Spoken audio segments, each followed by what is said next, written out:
สวัสดีครับวันนี้ผมจะพามาซ่อมหม้อหุงข้าวของยี่ห้อโตชิบ้านะครับอาการเสียของตัวเครื่องนะครับตัวนี้ไฟไม่เข้าเปิดไม่ติดนะครับตัวนี้หน้าจอติดปกตินะครับหน้าจอนี้เป็นการตั้งเวลาไว้นะครับมีแบตเตอรี่แบ็กอัพด้านในของตัวบอร์ดนะครับหน้าจอถึงติดเดี๋ยวพาเทสเครื่องดูก่อนครับตอนนี้เสียบปลั๊กเครื่องนะครับให้สังเกตนะครับไม่มีไฟติดตรงปุ่มใดๆที่หน้าเครื่องเลยนะครับมีแต่นาฬิกาคล็อกนะครับที่ติดขึ้นมาเดี๋ยวลองกดสั่งงานดูครับ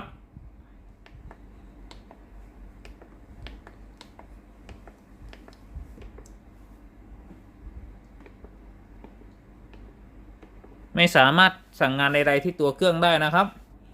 ก่อนที่ผมจะแกะเข้าไปด้านในของตัวเครื่องนะครับเดี๋ยวผมพามาดู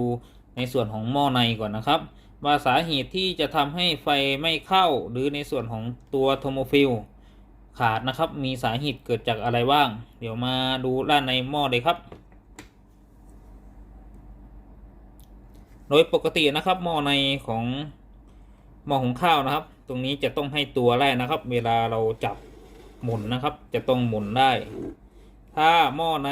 เวลาจับหมุนแล้วติดขัดนะครับก็จะเป็นสาเหตุทำให้โทโมฟิลความร้อนมีปัญหาได้นะครับตัวนี้หม้อปกตินะครับแล้วก็ให้เราดูว่าในส่วนของหม้อในนะครับตรงก้นหม้อนี้เสียรูปทรงหรือเปล่านะครับถ้าเสียรูปทรงตกหรือเบี้ยวนะครับตัวนี้ก็จะเป็นสาเหตุทำให้โทโมฟิลขาดได้เหมือนกันนะครับแล้วมาดูด้านในฝั่งที่เป็นฮีตเตอร์นะครับฝั่งที่เป็นฮีตเตอร์ตรงนี้นะครับถ้ามีเศษข้าวติดนะครับตัวนี้ก็จะทำให้โทโมฟิลขาดด้วยเหมือนกันนะครับเราดูด้วยตาเปล่านะครับตรงฮีตเตอร์ของลูกค้านะครับตัวนี้มีเศษข้าวติดไม่เกียมเลยนะครับลูกค้าไม่ทำความสะอาดในส่วนของเศษข้าวนะครับปัญหาเกี่ยวกับเศษข้าวติดที่ฮีตเตอร์ไส้ความร้อนตรงนี้นะครับทำไมมันถึงจะทำให้โทโมฟิลขาดนะครับหลักการง่ายๆเลยคือฮีตเตอร์จะถ่ายเทความร้อนจากตัวฮีตเตอร์คือแผ่นขาวๆนี่นะครับมายังก้นหม้อก็คือฝั่งนี้นะครับเมื่อมีการถ่ายเทความร้อนมายังก้นหม้อก็คือหม้อสนิทกับตัวฮีตเตอร์ก็จะสามารถถ่ายเทความร้อนขึ้นมาได้เต็มที่แต่เมื่อไรก็ตามที่มีเศษข้าวตรงนี้นะครับที่ก้นหม้อตัวหม้อจะไม่สนิทกับตัวฮีตเตอร์ซึ่งฮีตเตอร์จะไม่สามารถถ่ายเทความร้อนขึ้นมาที่ก้นหม้อได้เต็มที่ก็คือฮีตเตอร์นี้มีความร้อนมากกว่าปกตินะครับก็จะทำให้อุปกรณ์ตัวโทโมฟิลมีปัญหาคือขาดนะครับเพราะว่าอุณหภูมิด้านล่างเกินนะครับเดี๋ยวเราก็จะทำความสะอาดในส่วนของเศษข้าวตรงนี้ออกก่อนนะครับเดี๋ยวจะพาแกะเข้าไปด้านในของตัวเครื่องเพื่อหาสาเหตุว่าจริงตามที่ผมแจ้งหรือเปล่าว่าโทโมฟิลขาดนะครับขั้นตอนแกะเครื่องนะครับขันน็อตสกรูออก4ตัวครับ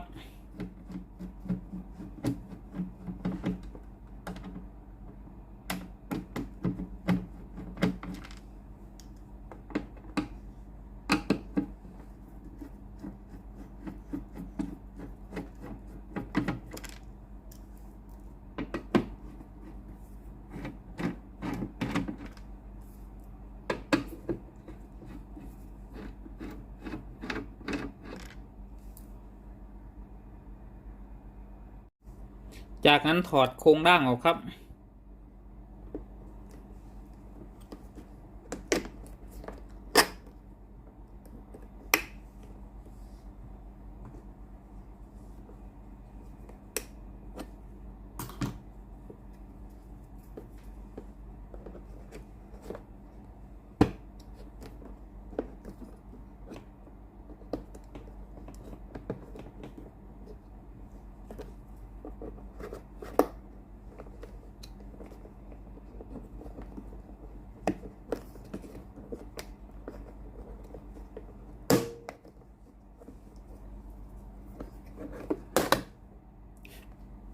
ด้านในของโครงร่างนะครับจะมี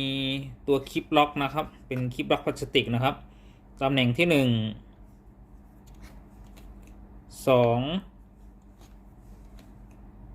3 4 ห้าหกเจ็ดเมื่อเราแกะเข้ามาด้านในเครื่องนะครับ เดี๋ยวเรามาดูอะไรต่างๆภายในเครื่องนะครับ ตัวแรกนะครับที่ผมวงไว้เป็นโทโมฟิลนะครับตัวนี้เป็นฟิลเกี่ยวกับความร้อนนะครับถ้าความร้อนเกินโทโมฟิลตัวนี้จะขาดนะครับอะไรตัวที่2นะครับตามที่ผมวงกลมไว้2ขานะครับเป็นขาฮีตเตอร์นะครับตัวนี้เป็นฮีตเตอร์ดักนะครับใช้สำหรับหุงนะครับ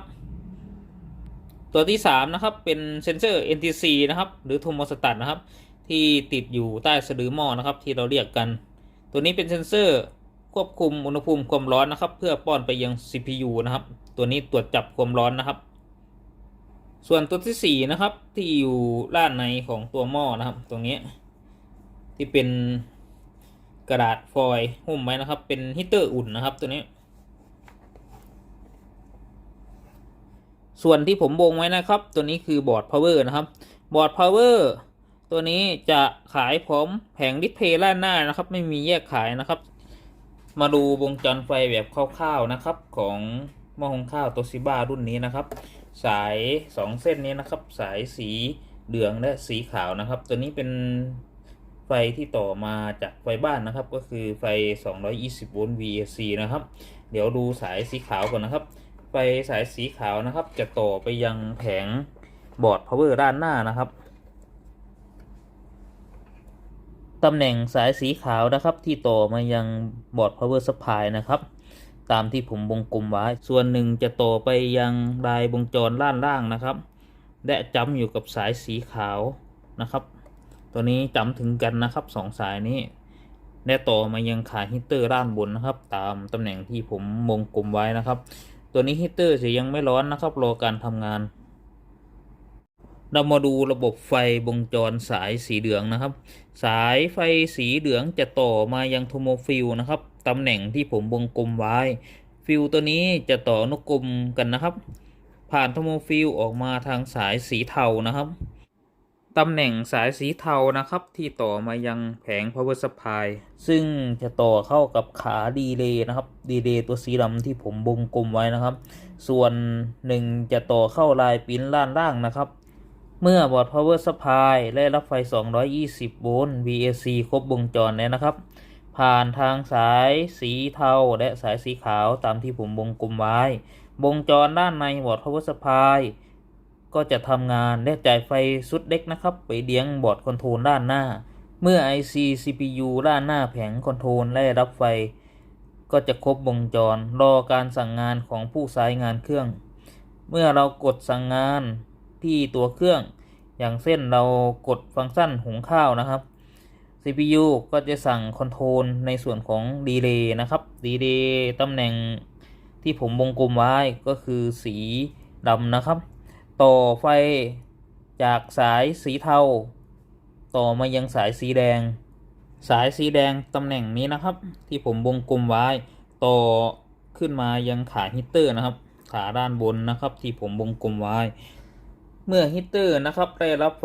220โวลต์แล้วผ่านทางสายสีแดงและสายสีขาวนะครับตัวนี้ก็จะครบวงจรฮีตเตอร์ก็จะเกิดความร้อนนะครับในกรณีที่มีไฟ220โวลต์จ่ายมาเลี้ยงฮีตเตอร์แล้วฮีตเตอร์ไม่ร้อนนะครับก็แสดงว่าฮีตเตอร์ขาดหลังจากที่เรารู้ระบบไฟฟ้าภายในตัวเครื่องไงนะครับผมจะพามาซ่อมอาการเปิดไม่ติดนะครับตามที่ลูกค้าแจ้งไว้นะครับตำแหน่งวัดไฟนะครับสายสีเทาและสายสีขาวตามที่ผมวงกลมไว้นะครับตัวนี้เวลาวัดไฟจะต้องมีไฟ220โวลต์จ่ายมาเลี้ยงนะครับถ้าไม่มีก็ให้เราไปตรวจสอบโทโมฟิลนะครับตำแหน่งโทโมฟิลนะครับที่ให้ตรวจสอบตำแหน่งที่ผมวงไว้นะครับในกรณีที่เราวัดไฟสายสีเทาและสายสีขาวตัวนี้มีไฟจ่ายมาเลี้ยงที่บอร์ดพาวเวอร์นะครับแต่ว่าด้านหน้าเครื่องไม่สามารถกดปุ่มสั่งงานใดๆได้เลยนะครับหลอด LED ด้านหน้าเครื่องไม่ติดนะครับก็ให้เราเปลี่ยนบอร์ด power supply ซึ่งบอร์ด power supply นะครับจะขายคู่กับแผงดิสเพย์ด้านหน้านะครับผมจะพาวัดไฟที่ต่อมาเลี้ยงบอร์ด power supply นะครับซึ่งเป็นไฟ220โวลต์ VAC ตำแหน่งสายสีเทาและสายสีขาวนะครับให้ปรับตั้งมิเตอร์นะครับวัดไฟ AC ปรับมาที่250โวลต์ VAC นะครับให้นำสายมิเตอร์นะครับจับ2ตำแหน่งตามคลิปวิดีโอนะครับจากนั้นเสียบปลั๊กไฟนะครับให้สังเกตเข็มมิเตอร์นะครับเข็มมิเตอร์ไม่ขึ้นนะครับก็แสดงว่าไม่มีไฟจ่ายมายังบอร์ด power supply นะครับก็ให้เราไปตรวจสอบโทโมฟิลนะครับว่าโทโมฟิลขาดหรือเปล่าหลังจากที่เราวัดไฟนะครับไม่มีไฟจ่ายมายังบอร์ด power supply นะครับเดี๋ยวผมพามาตรวจสอบโทโมฟิลนะครับขันน็อตออก1ตัว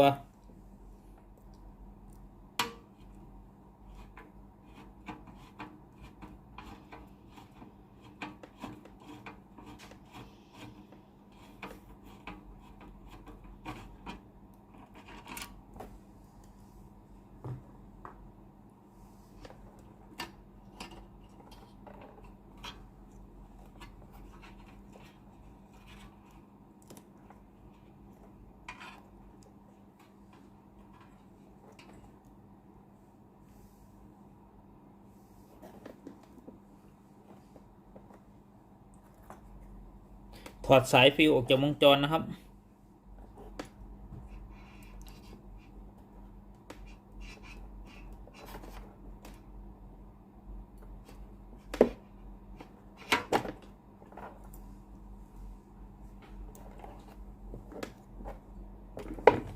ถอดสายสีเทานะครับ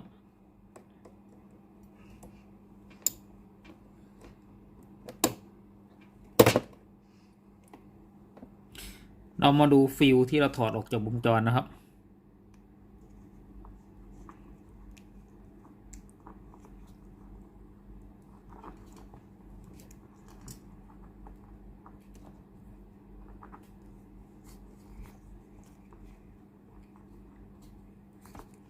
ตัวนี้เป็นฟิว2ตัวนะครับมาดูค่าโทโมฟิลในวงจรนะครับ152องศา15แอมป์นะครับตัวที่ผมวงไว้ตัวที่2นะครับ152องศา10แอมป์นะครับตัวที่ผมวงไว้ผมจะพามาวัดค่าความต้านทานของโทโมฟิลนะครับว่าโทโมฟิลขาดจริงหรือเปล่าปรับตั้งมิเตอร์วัดค่าความต้านทานคูณ1ครับผมจะวัดค่าความต้านทานทั้ง2ตัวพร้อมกันเลยนะครับตำแหน่งวัดตามที่ผมวงกลมไว้ให้สังเกตเข็มมิเตอร์นะครับเข็มมิเตอร์ไม่ขึ้นไม่มีความต้านทานแสดงว่าโทโมฟิลขาดนะครับโทโมฟิลตัวใหม่นะครับตัวนี้สั่งซื้อมาจากบริษัทนะครับ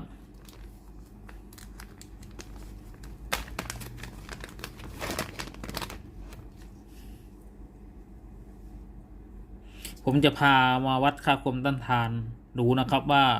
ฟิลดีวัดค่าความต้านทานเข็มมิเตอร์จะต้องขึ้นยังไงนะครับปรับตั้งมิเตอร์วัดค่าความต้านทานนะครับคูณ1ผมจะวัด2ขานะครับตัวนี้ผมจะไม่ถอดในส่วนของตัวโทโมฟิลออกจากสงวนหุ้มนะครับวัดสายสีเทา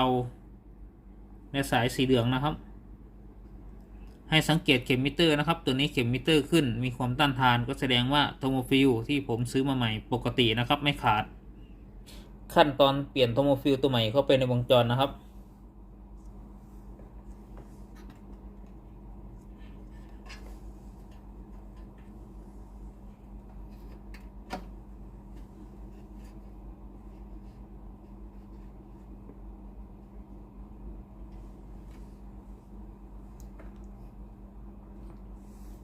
ยึดน็อตไว้1ตัวนะครับ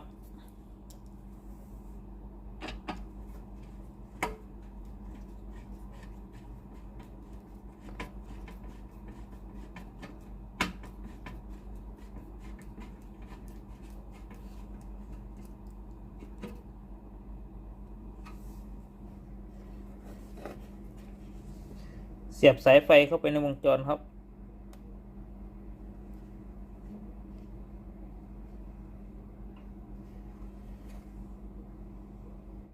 เสียบสายไฟเข้าไปที่บอร์ดครับ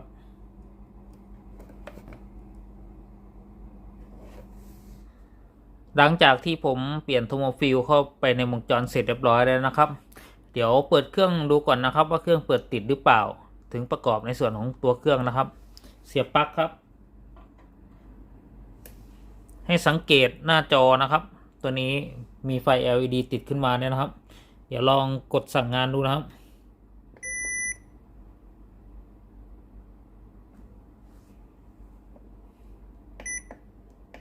สามารถเลือกเมนูได้นะครับหลังจากที่เราซ่อมเครื่องเสร็จเรียบร้อยแล้วนะครับเราก็จะมาประกอบตัวเครื่องใส่ฝาโครงล่างนะครับ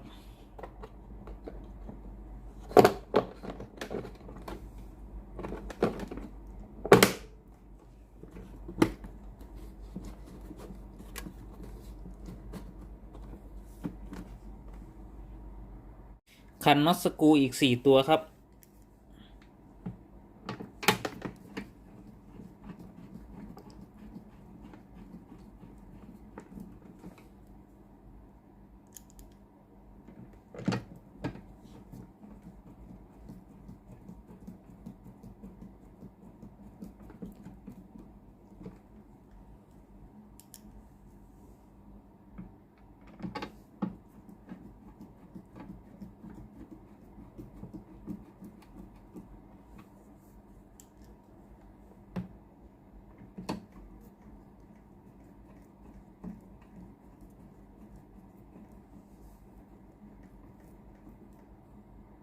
หลังจากที่ผมประกอบเครื่องเสร็จเรียบร้อยแล้วนะครับเดี๋ยวเรามาลองเครื่องดูอีกรอบหนึ่งนะครับ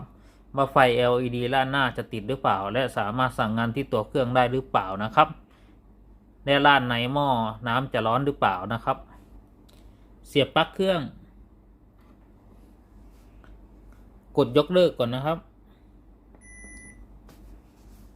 เลือกเมนูตรงนี้จะตั้งไว้ที่หุงข้าวนะครับ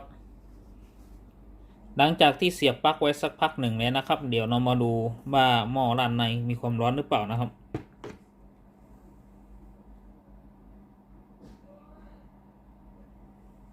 ตัวนี้มีความร้อนนะครับสรุปอาการเสียของหม้อหุงข้าวยี่ห้อโตชิบ้านะครับอาการไม่สามารถกดสั่งงานที่ตัวเครื่องได้นะครับไฟ LED ด้านหน้าเครื่องไม่ติดตัวนี้มีอะไรเสีย1ตัวนะครับคือโทโมฟิลขอบคุณครับที่รับชมคลิปวิดีโอครับขอบคุณมากๆครับฝากกดไลค์กดแชร์กดติดตามให้ด้วยนะครับเจอกันใหม่คลิปหน้าครับสวัสดีครับ